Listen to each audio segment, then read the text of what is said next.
pato de bico vermelho é o tema da nossa conversa com o número 121 e temos aqui o Gonçalo Elias para nos falar sobre a observação que fez desta espécie e discutirmos mais alguns aspectos sobre a espécie. Gonçalo, tudo bem?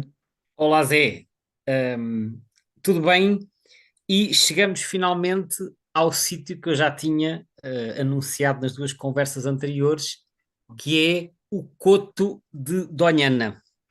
O Coto de Doñana é um parque nacional, que é o Parque Nacional de Doñana, que fica na Andaluzia Ocidental, na zona, grosso modo, correspondente às marismas do rio Guadalquivir, e que ocupa uma vasta área ali entre, mais ou menos, entre o Elva e Sevilha, e quase até à fronteira com a província de Cádiz. Portanto, é uma mancha importante na Andaluzia Ocidental. Eu fui a Doñana, como já referi, a convite do meu tio, que foi, que foi buscar a mim e ao meu primo a Vila Real de Santo António e nos levou.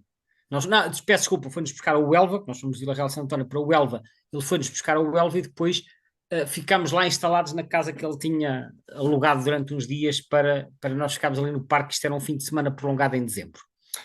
E então, durante estes 3 dias, nós visitámos o parque e eu fiquei absolutamente fascinado. Aquilo era uma espécie de um paraíso para observação de bicharada. Eu nunca tinha visto nada parecido em Portugal. Fiquei fascinado, quer com a quantidade de aves, quer com a extensão do habitat, quer também com a qualidade dos abrigos de observação, que eu já em diversas ocasiões partilhei fotos disso, nunca vi abrigos parecidos com aqueles em Portugal. Ainda é Portanto, assim? aquilo era uma realidade completamente diferente que para mim era desconhecida. E por causa disso, eu nos anos seguintes voltei muitas vezes a Doñana, mas atenção, já passaram 30 e tal anos, 35 ou 36 anos desde a primeira vez que eu fui a Doñana, e entretanto as condições hoje em Doñana são muito, muito diferentes para pior. Portanto, houve um processo de degradação dos habitats com enorme impacto na quantidade e na diversidade de aves. Doñana continua a ser um sítio importante para as aves, continua a ser um sítio interessante, mas não é a mesma Doñana que eu conheci no final dos anos 80. A SEO, que é a Sociedade Espanhola de Ornitologia, já alertou para uma série de problemas graves que se estão a passar em Doñana, especialmente com a extração de água dos aquíferos para irrigar diferentes tipos de cultura, com a prevalência de secas. Portanto, fatores naturais e fatores de origem antropogénica têm alterado Doñana e colocado Doñana um bocadinho em risco. Bom, mas isto aqui é só uma nota um bocadinho à margem, para situar um bocadinho. Portanto, Parque Nacional de Doñana, para quem quiser procurar mais, é um parque nacional então na Andaluzia Ocidental, na zona das marismas do Guadalquivir. E o meu tio já conhecia o sítio e é por isso ele nos convida, ele já sabia um bocadinho ao que aqui ia. Nós vamos lá então no inverno e aquilo em Doñana tem uma série de locais de observação. Atenção que uma grande parte do Parque Nacional é de acesso interdito. Basicamente tu não podes entrar no parque, podes andar a observar nas zonas periféricas. Mas há lá uma série de lagoas e outros sítios e charcas, que até têm os tais observatórios, onde é possível fazer boas observações. E então, nesta visita que nós fizemos, e esta observação que nós vamos falar aqui hoje foi no dia 9 de dezembro, há lá uma lagoa, num sítio em Doñana, que é fácil de localizar no mapa, fica já não muito longe da praia, num sítio chamado El Acebuche. El Acebuche, que tem lá um centro de interpretação e tem uma lagoa aí, com 1 quilómetro de comprido, com uma série de abrigos. Hoje em dia esse sítio é relativamente desinteressante. Eu fui lá há poucos anos e aquilo agora tem poucas aves, mas no final dos anos 80 aquilo estava cheio de aves aquáticas e nomeadamente cheio de patos. E foi nesse sítio da Lagoa del Acebuche que eu vi pela primeira vez o pato bico vermelho. É preciso, e outros patos que a gente está a falar, mas é preciso fazer aqui um parênteses. É que nessa charca havia uma parte que estava com uma rede para aí de 1 metro de altura, e havia várias espécies de patos que só estavam dentro da rede. Era uma espécie de aviário ao ar livre. Eu depois ouvi dizer que alguns deles não voariam completamente e, portanto, estavam ali num regime de semicativeiro. Eu lembro-me que vi uns patos dentro e outros fora, e eu, na altura, registrei tudo. Em retrospectiva, eu já não consigo dizer quais é que estariam realmente em liberdade e quais é que não estariam. Até porque eles misturavam-se uns com os outros. Entretanto, eu há poucos Seja anos, como quando for, passei. esta espécie é uma observação espetacular, não é? Principalmente apanhar um macho. Mas eu tenho de memória que este pato de bico vermelho era um dos que estava dentro da rede. Por isso é que eu estou a falar nisto. Eu, por acaso, há uns anos, quando passei lá em Donhena, perguntei se eles já não tinham aquilo, mas eles deixaram de ter lá essa história, retiraram a rede e já não têm lá esses patos ali. A verdade é que, pronto, aquilo via-se, aquela zona com essa rede, não era uma rede muito grande, mas era uma zona em que eles estavam ali confinados, via-se à frente de um dos observatórios e, portanto, deu para ver essa e outra espécie de patos muitíssimo bem. Eu não tinha quase experiência nenhuma com patos, como eu já referi, até hoje só nos apareceram duas espécies de patos, se não me está a escapar nenhum, que foi o pato real logo no início e depois o Eider que eu vi na Noruega, mas até aqui não tinha praticamente patos nenhuns, agora é que eles vão começar a aparecer. E é preciso dizer que em dezembro eles já estão a adquirir a plumagem nupcial, portanto já estão com as cores todas bonitas. E portanto esta foi uma altura muito boa para observar patos. Ora, portanto, o meu primeiro contacto com esta espécie foi em Doñana. Ainda passaram alguns anos até eu ver esta espécie em Portugal, porque esta espécie na altura era bastante escassa em Portugal. Direi até que era rara, quase. Hoje em dia já se expandiu bastante. Esta espécie, além de ser esteticamente muito bonita, é um pato bonito, hum, e como acontece com muitos outros patos, normalmente fazem-se a distinção entre os ditos patos mergulhadores e os patos de superfície. Esta enquadra-se onde? Nos mergulhadores. Porque esta é uma ave que está tanto dentro dos patos como noutras. Os patos são da família dos anatídeos, não é? E como acontece com várias famílias, nós aprendemos que temos ordem, família, género, espécie. São assim os principais níveis hierárquicos, mas depois existem vários níveis intermédios, que são as subfamílias, entre outras, não é?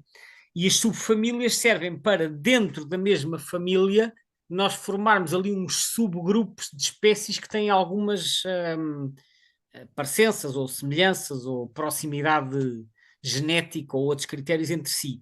E então, dentro da família dos anatídeos, há várias subfamílias, uma delas é Anatiné, que é dos patos, e depois acho que há as tribos ainda é abaixo, as tribos são abaixo do, um, da Da subfamília, subfamília, sim. mas acima do género. E então, nas tribos, nós temos uma série de tribos, e uma delas é Anatini, acho que é assim, e outra é Aitini. E Aitini, que é onde estão os Aítias, é a que tem precisamente os patos mergulhadores. E é onde está, então, o pato bico vermelho, que tem o nome científico Neta rufina. E, portanto, Exatamente. Neta. uh, Neta é o único neta que a gente tem cá, ou há mais é. algum neta? Portanto, o NETA, portanto, como eu digo, em termos de organização, eu até estava só aqui a verificar, só para não me enganar, portanto, está na subfamília Anatiné, porque há a subfamília dos Anseriné, que é onde estão os gansos, e depois a Anatiné, que é onde estão os patos. E dentro dos Anatiné temos uma série de tribos, e então a tribo Aitini é onde estão os patos mergulhadores, que é os Aítias e o Neta, os Netas, porque é mais que um. Oroneta é o único que nós temos cá, mas esta espécie foi descrita inicialmente, não vais ficar surpreendido, porque isto acontece com outras espécies, como sendo Anas rufina. Ao princípio era tudo corrido dentro do mesmo género, mas quem descreveu esta espécie não foi o Linneu, que esta espécie, e agora pasme-se com isto que eu vou dizer, na altura do Linneu não ocorria na Europa. Esta espécie, tanto quanto se sabe, o pato bico vermelho é uma espécie originária da Ásia, portanto, da Ásia Central, e que ter-se-á, aliás, expandido para o oeste em direção à Europa, pensa-se que por volta de 1830, porque eles só ocorriam da Turquia até à China. Uma expansão natural ou introdução? Provavelmente aconteceu com outro pato mergulhador que nós falámos aqui há tempos, que foi o Zarre Negrinha, que eu falei a propósito da primeira observação que eu fiz na Holanda. O Zarre Negrinha também não ocorria na Europa. É uma espécie que terá colonizado a Europa há coisa de 100 e tal anos. Eu não fui aprofundar as razões, mas posso especular, até porque repara, são dois patos mergulhadores. O que é que acontece? Se calhar a criação de muitos locais de habitats artificiais, de lagos, de reservatórios que têm habitat propício a esta espécie, pode ter favorecido a expansão. Eles em Uhum. Portugal e em Espanha, em Portugal, por exemplo, ocorrem muito em certas barragens do Alentejo, que é um habitat que há 100 anos não existia. Portanto, noutros países europeus, eventualmente a criação de manchas de água artificiais com profundidade e vegetação adequadas poderá ter favorecido essa expansão. É uma hipótese Então, que eu não então fui. volta lá ao tema da descrição da espécie. Quem é que a fez e quando? Pronto, quem fez foi o Peter Simon Pallas, que era um ornitólogo prussiano. A Prússia era uma região que faz parte da atual Alemanha, e ele viveu um bocadinho depois do Linneu, portanto, final do século XVIII, só que ele descreve a espécie no Mar Cáspio e nas planícies do deserto tártaro, portanto, ali já naquilo que hoje é a Rússia. A espécie não ocorreu na Europa. Porquê é que ele vai parar à Rússia? Porque ele é convidado pela Catarina a Grande, da Catarina II da Rússia, para ser professor na Academia das Ciências de São Petersburgo. E o trabalho dele como investigador e como zoólogo foi sobretudo no Império Russo, nos últimos 30 anos do século XVIII e início do século XIX. E, portanto, ele, ao ir para essa região, vai encontrar muitas espécies que não ocorriam na Europa ou que eram raras na Europa, e é aí que eles vai descrever. Por isso é que o Netta Rufino é descrito inicialmente na Rússia. Não é só por ele ter ido para lá, é porque não havia na Europa. Depois pensa-se que esta espécie terá então começado a colonizar a Europa a partir do século XIX. Os primeiros registros de Espanha, os primeiros mesmo, são só no final do século XIX, mas ele só começa a ocupar realmente Espanha em meados do século XX. Na orla do Mediterrâneo, Catalunha, País Valenciano e Andaluzia. Em Portugal, o que se sabe é que o primeiro registro desta espécie, que ao contrário de outras, repara, nós temos bibliografia de há 100 anos, né? Do Rei Júnior, do Bocage, do Tait e de outros, nenhum deles menciona esta espécie. A primeira observação que se conhece foi feita por um senhor que faleceu há poucos anos, eu ainda cheguei a conhecê-lo, que era o professor Raimundo Vicente. Ele era da astronomia, mas interessava-se também bastante pela ornitologia, e ele publicou uma notazinha em 1968 a dar conta da observação desta espécie na Lagoa de Santo André em 1967. Portanto, tanto quanto se sabe, foi a primeira observação em Portugal. E depois, o primeiro Atlas, que sai em 1989, o primeiro Atlas de nidificantes, já tinha a confirmação da nidificação desta espécie, mas não era em Santo André, era no estuário do Tejo. E era o único sítio onde a espécie se reproduzia. Foi confirmado nos anos 80, 1980, só se reproduzia num sítio, portanto, na década de 80, que se saiba, só ocorria num sítio, que é num sítio onde eu, por acaso, nunca fui, apesar de ter ido muitas vezes ao estuário do Tejo, que é num dos mochões. Sabes que no Tejo há ali aquelas ilhas que são Sim, os, sim. os mochões. Há dois mochões alongados, que é o da Alhandra e o da Póvoa, e depois há um mochão assim mais arredondado, que fica quase ali encostado à Alzíria, que se chama o Mochão do Lombo do Tejo.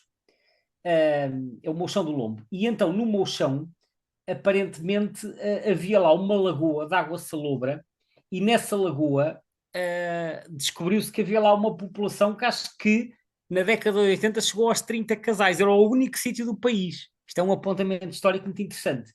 O que acontece é que depois, entretanto, o local começou-se a degradar. Eu acho que também foi parcialmente drenado, pelo menos pelo que eu já vi em alguma fotografia aérea, e a espécie desapareceu. Só que, entretanto, começou a nidificar nas salinas da Alverca, que são ali ao lado, já na margem direita do Tejo, e depois começaram a aparecer, a partir dos anos 90, começaram a aparecer regularmente na Lagoa de Santo André e noutros sítios do Alentejo e mais tarde do Algarve também. E depois no segundo Atlas ela já está presente numa série de quadrículas, e no terceiro Atlas, que tu quase certamente consultaste, houve ainda uma expansão maior.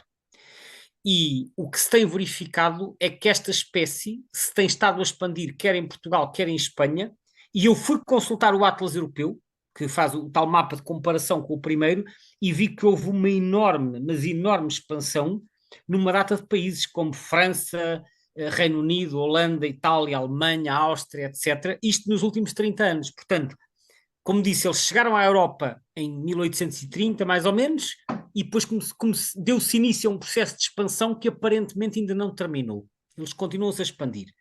Eu julgo que isto terá a ver, como te disse, com a criação de habitat favorável, possivelmente também com menor pressão de caça, porque isso depois também favorece a expansão deste grupo de aves, e talvez com a recuperação de algumas zonas úmidas, porque com as preocupações que existem hoje a nível de conservação, há uma grande preocupação com a qualidade das águas a nível de poluição e de eutrofização e de outras questões, e há cada vez mais reservas naturais em zonas úmidas. Eu penso, não estive a ler, mas penso que isso poderá ter ajudado esta espécie. A verdade é que hoje em dia, mesmo em Portugal, este pato eu não lhe chamaria comum, porque eu acho que ele não é comum, mas não é raro. Ao contrário do que acontecia há 40 anos, vai-se vendo, não é? Em certas zonas do Algarve e do Alentejo, vê-se com alguma regularidade. É aquilo que nós chamamos pouco comum, mas não raro. Mas esta espécie também é migradora. Esta espécie é assim, esta espécie, olha, nós outro dia estávamos a falar do maçarico das rochas. Esta espécie É mais também uma tem que não assim se sabe. sim, tem uns padrões migratórios complexos, embora de um âmbito um bocadinho diferente daqueles do maçarico das rochas. O maçarico das rochas, nós falamos que há indivíduos reprodutores e há indivíduos invernantes, e depois há uma grande massa de indivíduos que migram de passagem para ir invernar à África, não é? Este pato não vai invernar à África, ou pelo menos não em quantidade. Um, Eles nidificam numa grande parte da Europa Central, daqueles países que eu referi, portanto, Reino Unido, Holanda, França, Alemanha, etc. Mas de antes, aparentemente, pelo que eu li, muitos vinham invernar à Península Ibérica, mas agora há uma tendência cada vez maior para ficarem naquelas latitudes, talvez por causa das águas não congelarem. Mas, apesar de tudo, há uma série de recapturas em Espanha de aves anilhadas na Alemanha, na Dinamarca, França, Holanda, etc. Não muitas, mas há algumas. Agora, o que acontece mesmo para as aves da Península Ibérica é que eles fazem movimentos. Há um fenómeno que acontece com várias aves aquáticas que é a chamada migração de muda. Ou seja, terminada a época de reprodução, eles abandonam os locais onde se reproduziram e vão para outros sítios e formam bandos que podem ser de dezenas, de centenas e ocasionalmente de milhares para fazerem o processo de muda da pena. Porquê é que eles fazem isso? Porque muitos dos locais onde eles se reproduzem são locais onde a água só ocorre sazonalmente e que ficam quase secos depois quando se aproxima o verão. Portanto, são locais que têm condições favoráveis à reprodução porque têm águas pouco profundas e têm certo tipo de vegetação e permite construir os ninhos, mas depois no verão aquilo não tem, ou não tem alimento, ou não tem profundidade de água, ou não tem água de todo. Portanto, eles mudam-se para outros sítios em função dos níveis das águas para fazer a migração de muda e depois também em função de outro tipo de pressões. Havia uma altura que havia imensa pressão de caça. Sabes que nos anos 90 o local que passou a ser o principal local de observação do pato de bico vermelho em Portugal passou a ser a Lagoa de Santo André. Não sei se ainda é, mas nos anos 90 era. E habitualmente ocorriam lá no inverno uns 500 indivíduos juntos. De longe estava lá para aí 80% da população nacional ou qualquer coisa. Portanto, quem queria ver pato de bico vermelho à Lagoa de Santo André, aquilo estava cheio deles. Mas a Lagoa de Santo André, no início dos anos 90, não era reserva e havia lá caça. E quando havia caça, os patos fugiam todos, né? Porque andavam ali aos Claro. tiros e os patos voavam. E então os patos de bico vermelho saíam todos da Lagoa de Santo André aos domingos, que eram os dias de caça, e para onde é que eles iam? Para uma albufeira de média dimensão que existe logo ali a sul de Sines, a seguir à central da eletricidade, que é a barragem de Morgavel. Não sei se já lá passaste, passa-se quando se vai a caminho do Algarve, ali pela estrada litoral, é uma Sim, sim. albufeira logo a seguir a Sines. E então já se sabia, quem já tinha experiência da observação na Lagoa de Santo André, já sabia que aos domingos os patos de bico vermelho iam todos para a barragem de Morgavel, porque eram os dias da caça. Depois, no dia seguinte, voltavam para a Lagoa, porque a barragem não tinha grande alimento. A barragem eles usavam um bocado como refúgio nos dias de Exato. caça. Entretanto, a Lagoa de Santo André passou a ser reserva natural, penso que a partir de, não tenho presente a data, mas foi em final dos anos 90, e aí os patos deixaram de ir para a barragem de Morgavel, deixou de ser necessário.